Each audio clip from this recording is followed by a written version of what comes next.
robes, rocking couple $100 coats, pockets filled with smoke, got the stench leaking out the zipper, so you know it's dope. Been popping in populations, nigga. Everybody knows I got my weight up. Stay prepared for heavy body blows. I got a couple pounds, I sell them quick, they heavy on the nose. So why'd you title the new album Patience Pays?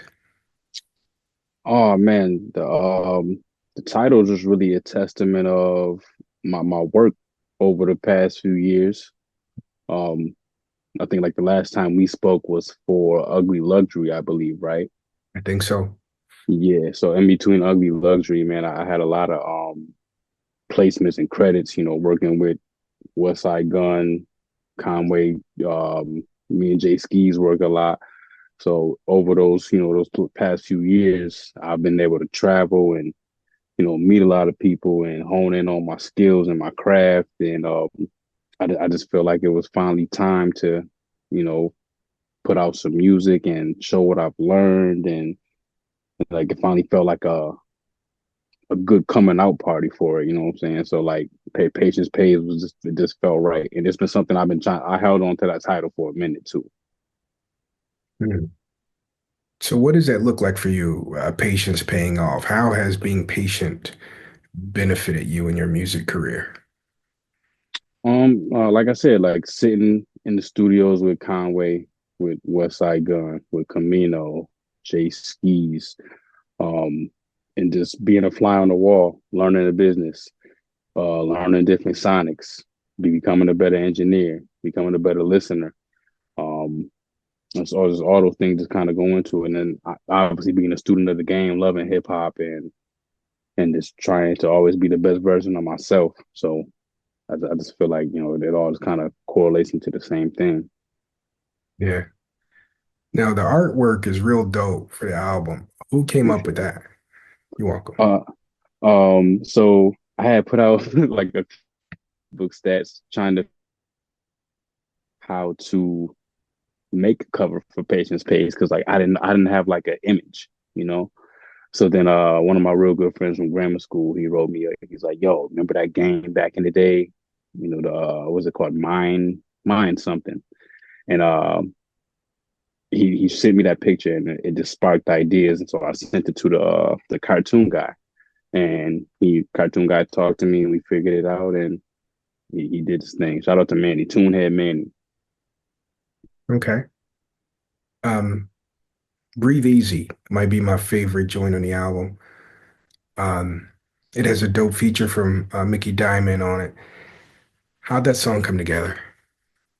That's just really me just being a fan of Mickey Diamond, man. I think I first got put on the Mickey Diamond listening to Big Ghost. And just me being a fan, like I was telling somebody the other day, like I put all my boys on to Mickey Diamond before I even met the cat or, even thought about getting the feature. So just that's just me being a fanboy, like I said, a student of the game, hip hop fan, and want to break bread with another black man. So put a couple dollars in his pocket and we made it happen. Wow. Okay. Um, is it that easy though? Like there's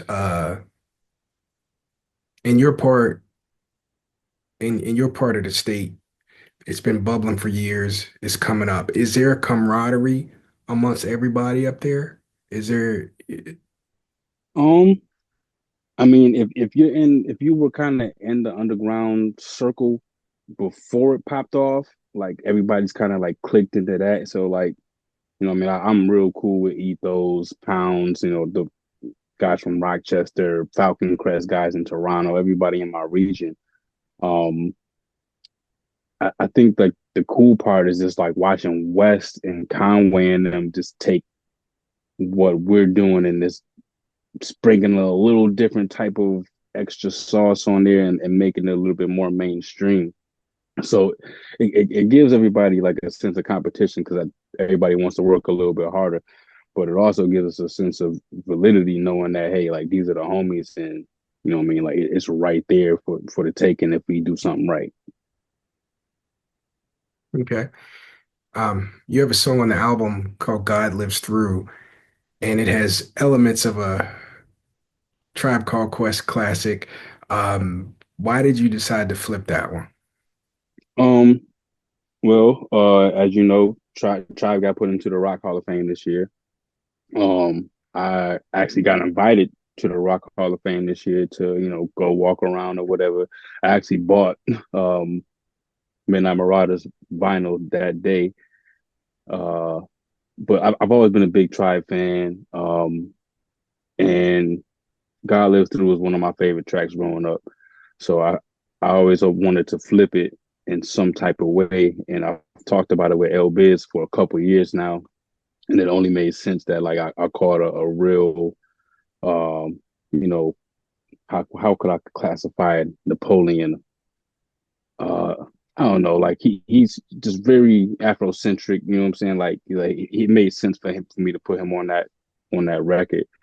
Um, but that was just like a big up to, big up to Tip, big up to Fife, rest in peace, she shout out to, Tribe. I'm just a big fan. What's your favorite Tribe album? Mm.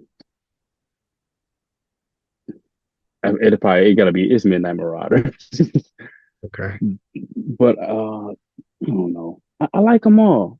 I like them all. They all got their own different styles. You know what I mean? Like obviously the ones like that Tip produced are that's theirs. But I like the ones that when Dilla came on later and got a couple beats and so like it's just different styles and feels. That's interesting because most like diehard Tribe fans, when Dilla came on, was not feeling it. Um, I mean, not to the level of the first three. Right. Um,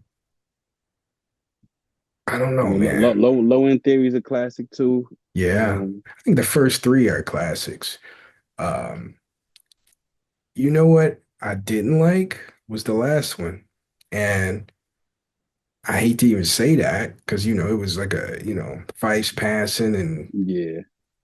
so much like part of me feels like they should have left it the way it was. I honestly don't even qualify that one as. I mean, it is a Tribe album, but I don't listen to it as a Tribe album. That's a Q-Tip album that what I'm saying that they added whatever else to it. Yeah, yeah. There was some fight verses though. They had some verses in the can, but it was like, yeah, a lot of Busta Rhymes, a lot of consequence. It felt kind of thrown together to me. Yeah. Um, I mean, there were some joints on there, but Oh yeah, some bangers. it was kind of disappointing. But all the other ones I like. Uh, so you produced a couple songs on the album. Um, I actually produced "God Live Through." yeah. So Yeah. what goes into that for you? Like, how often are you getting beats from people? How often are you cooking up by yourself? How do you choose what goes on the album? Um, I mean, it just really whatever feels right. Like God Live Through, I can say that was just a whim of an idea that I just drove straight through. I didn't stop. You know what I mean? Like got the sample, flipped it, and did whatever, called the people I need to do. I can probably say I had the idea of that record done in 24 hours. Um, but the other ones, like, they come, it's a feeling like whenever I get with Camouflage Monk, he knows my sound pretty well. So like he'll play me something and within 2, 3 beats, I'm like, yeah, what I mean, let's go. So um I try to really work off relationships more so than name statures and stuff. So and the cool part about it, a lot of people that have name statures, they're my friends. So Yeah, that's dope. Um, Buffer Time. You got a song called Buffer Time where you say the fact that I'm relaxed don't mean I'm comfortable. Explain that line. oh man, like so I feel like a lot of people see me working, with certain people and like I don't always go outside. I'm not a real mingly person. So I'm like, some people might think I'm better off, or I've gotten a bag or some things like that. But I'm never content. Like I'm always trying to elevate the bar. Like I got people around me that I gotta elevate. I got a lot of people that depend on me. So if I get content, then like we'll never go anywhere. and that's for the people around me too. Like I don't want people to be around me to be comfortable with what we got going on. I want you to think of something better, or how can we better the situation. Does that ever end though? Like when is it enough? It's crazy because one of my homies just kind of like pressed me about that earlier. He's like, man, like, because he was giving me my flowers, and I'm like, man, I'm not done. He's like, but bro, like you've reached so many heights, and so like I guess you got to take time to reflect and know when what I'm saying, when you've reached your goals, and the small, like I was talking to my cousin earlier, it's all about small wins for me. So whenever I get a small win, what I mean, we eat, we gonna break bread, whatever, make sure everybody's good, and then we formulate to the next one. You got to enjoy it. That's the one thing. You got to make sure you enjoy it. That reminds me, man. I read Andre 3000 interview in Rolling Stone. I think it was Rolling Stone. And he kind of touched on not enjoying rap anymore. Like I think the questions were about a reunion album, a reunion tour, and he's like, Mhm. nah, he's like, that's the past. Right. I can't imagine ever feeling that way. But in the interview, he's like, I understand why the fans want that. Hmm. Like fans have an attachment to Outkast and what they did, but I'm paraphrasing, but he's like, I'm not there anymore. Right.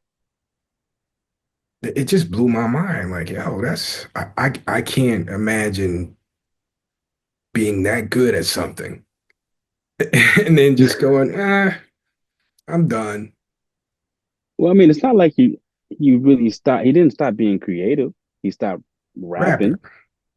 So I feel like people just took him not rapping. I don't want to say the wrong way, but they're misinterpreting it as far as what his artistry is growing to be. You know what I'm saying? This could be what he's growing to be. He could turn into John Coltrane in 10 years. Who knows? We don't know that. Like we can't see the future. We can assume, but we don't know. He can turn into out to be one of the baddest flute players of all time. It's, it's very, it's very true. I mean, he's Grammy nominated already, so uh, yeah. It's just like, man, why? I don't know. It's like, But I feel like that's also one of the hip hop stigmas. You know what I mean? Like, you get old and everybody wants to put the age bracket on you, and then like you feel like you gotta stop or you gotta do this, whatever. And I appreciate somebody like Andre 3K pushing the bar and be like, hey, I'm still creative. I'm still Andre 3000. I'm still the same person if you talk to me. But I don't want to talk about this subjective rap thing that y'all want me to do right now. I'm totally fine with that. Totally fine with that. yeah. I mean, I respect it. I'm not one of those people like, you should make an album. Like, dude, it's his life. Do what you want to do. Right. It's just like reading that, it just kind of like hit me like, damn, like he has no interest in it. Like he's just done. And Well, I that's mean, you saw Badu kind of hinted at. I mean, she didn't say it was him, but everybody's assuming that she has a collab album with a rapper that hasn't rapped in a while. That so like, who knows? He could still be doing it. He got to be inspired differently. People get older. You got different interests, different yeah, the different likes and tastes. that's for sure. That's for sure. You evolve, man. You definitely evolve. Um, I wonder how Big Boy feels about that though. It seems like Big Boy is starting a zoo in his backyard. He Really? got he got tigers and lions and Uh, stuff in it. So yeah, I mean, he seems pretty happy too, and like and nobody's bothering him. So he's occupied. yeah. And he's still rapping.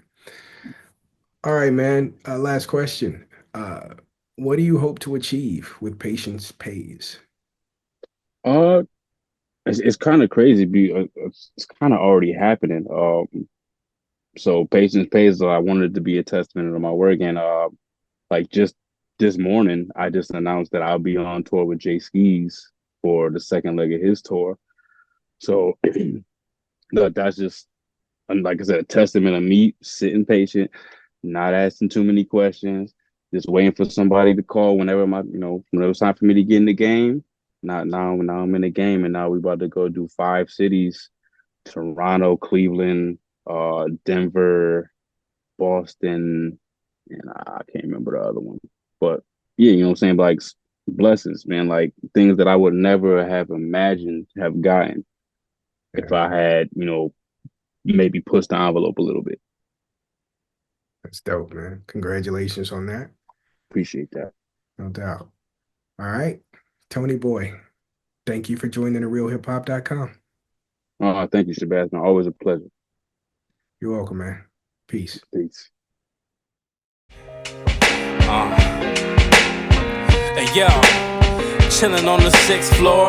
I got that feeling from the ceiling, I might miss yours. I get tired of hearing niggas saying we piss poor. Mommy had a job, daddy had a job. I put that work in for myself, so I ain't gotta rob big Dutchies for nights that I ain't have to cry.